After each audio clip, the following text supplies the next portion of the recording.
Quiet frustration sits behind almost every diet story because people cut portions, count numbers, skip meals, and still watch the scale refuse to move. And that confusion is not a personal failure, it is a flaw in the story we were taught about weight loss. Fewer calories sound logical, clean, and scientific, yet real bodies do not work like simple math equations. What if eating less is not the main reason people lose weight at all? And what if focusing only on calories is the very thing keeping progress stuck? This video breaks open a truth that rarely gets explained clearly, even by professionals. And once you understand it, weight loss starts to make sense instead of feeling like a constant fight.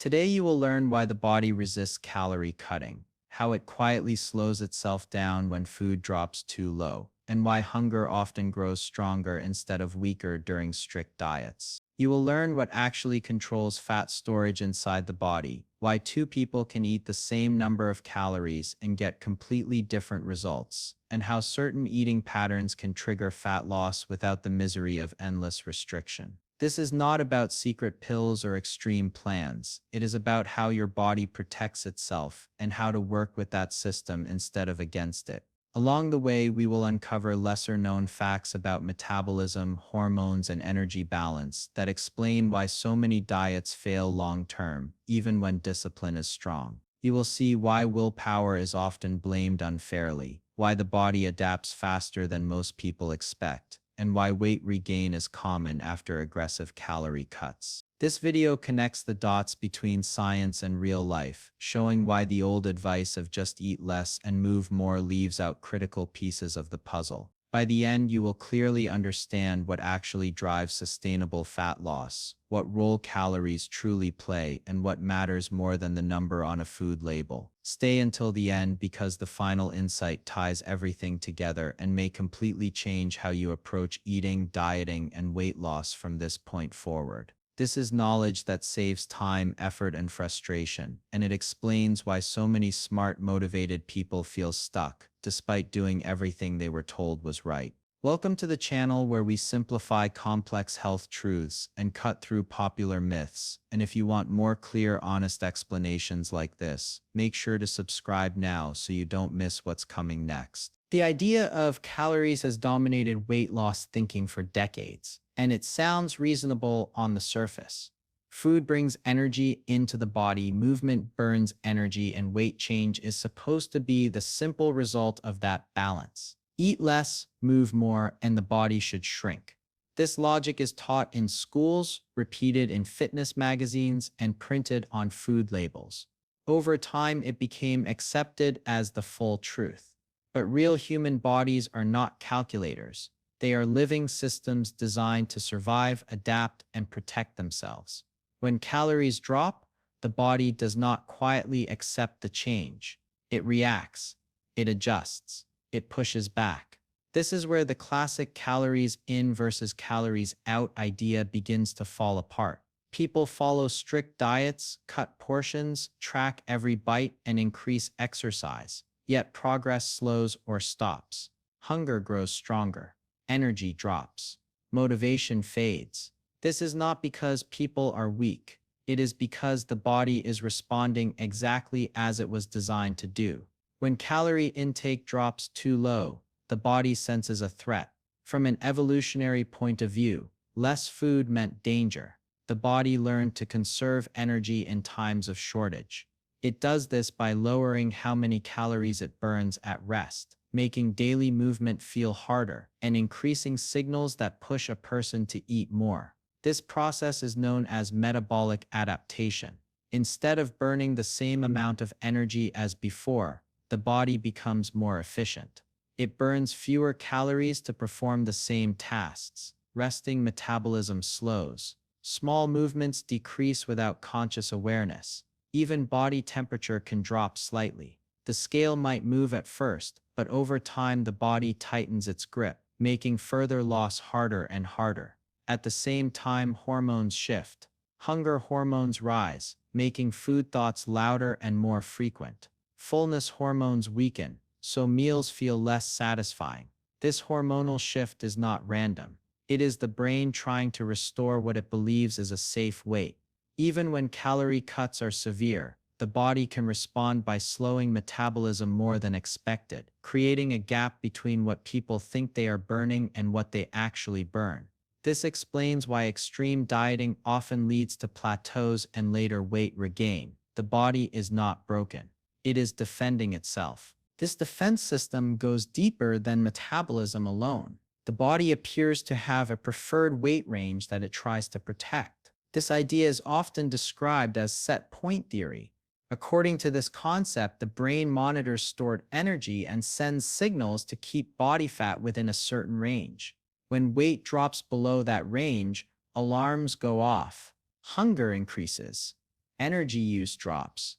When weight rises above the range, appetite may fall slightly and energy use may increase, though this side of the system often works less strongly in modern environments.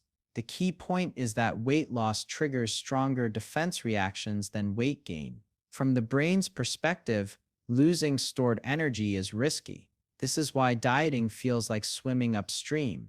Hormones such as leptin, which signals fullness and energy availability, decrease as body fat drops. Lower leptin tells the brain that energy stores are shrinking. In response, the brain increases hunger and reduces calorie burning. Ghrelin, often called the hunger hormone, rises, making food seem more appealing and harder to resist. At the same time, thyroid hormones and other metabolic regulators may shift to reduce energy use. The result is a body that feels tired, hungry, and resistant to further loss. A simple way to understand this is to think of the body as having its own thermostat. When weight drops too quickly or too far, the thermostat senses a change and turns on systems to bring weight back up.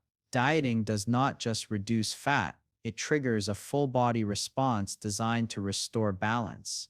Because of this, real weight loss is not driven by calories alone. Other forces play powerful roles, especially metabolism and hormones. Hormones decide whether calories are stored or burned, whether hunger rises or falls, and whether energy feels abundant or scarce. Insulin influences how much fat is stored after meals. Leptin influences long-term appetite and energy balance. Ghrelin influences meal timing and hunger intensity. Cortisol, the stress hormone, can affect fat storage and cravings. These signals interact constantly, and calories do not directly control them in a simple way. Two diets with the same calorie count can produce very different hormonal responses. One may reduce hunger and support fat burning, while the other increases cravings and slows metabolism. This is why some people feel calm and satisfied on certain eating patterns, while others feel trapped in constant hunger on low-calorie plans. Weight loss works better when hormones are supported rather than disrupted. Food quality plays a major role in this process. A calorie from one food does not behave the same way as a calorie from another. Whole foods, such as vegetables, fruits, eggs, fish, and unprocessed meats, tend to require more energy to digest and keep people full for longer. They provide protein, fiber, and micronutrients that support hormonal balance. When people eat these foods, hunger often decreases naturally, and meals feel more satisfying even without counting calories. Processed foods behave differently. They are often low in fiber, easy to overeat, and designed to be highly rewarding. They can cause rapid spikes in blood sugar and insulin, followed by crashes that trigger hunger soon after eating. This cycle pushes people to eat more even if total calories are similar. Over time, frequent insulin spikes encourage fat storage and make fat harder to release. This does not mean calories do not matter at all. It means the type of calories influences how the body handles them. Food quality shapes appetite, hormone response, and energy use, which then shape weight change. Eating patterns also influence results. When people eat constantly throughout the day, insulin remains elevated for long periods. This can limit fat burning and increase hunger over time. Some eating patterns allow insulin levels to fall between meals, giving the body time to access stored fat. Intermittent fasting is one example of this approach. It does not work by magic. It works by changing hormonal timing and giving the body breaks from constant digestion. Many people find that when eating windows are limited, hunger becomes more predictable and calorie intake naturally falls without strict tracking.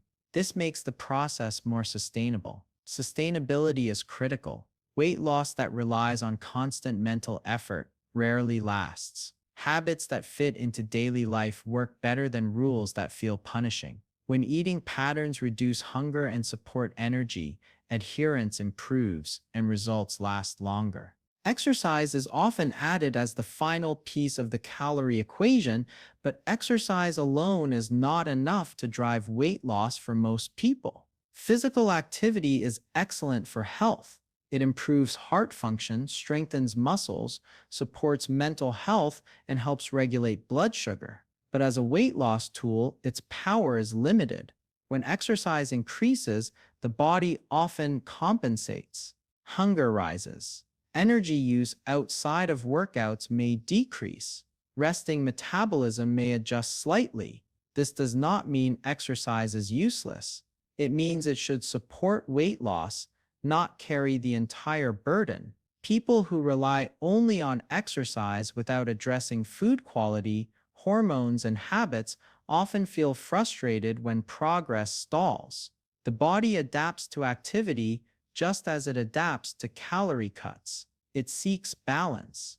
Across different fields, experts increasingly agree on one core idea. Real weight loss works best when the body is supported, not forced.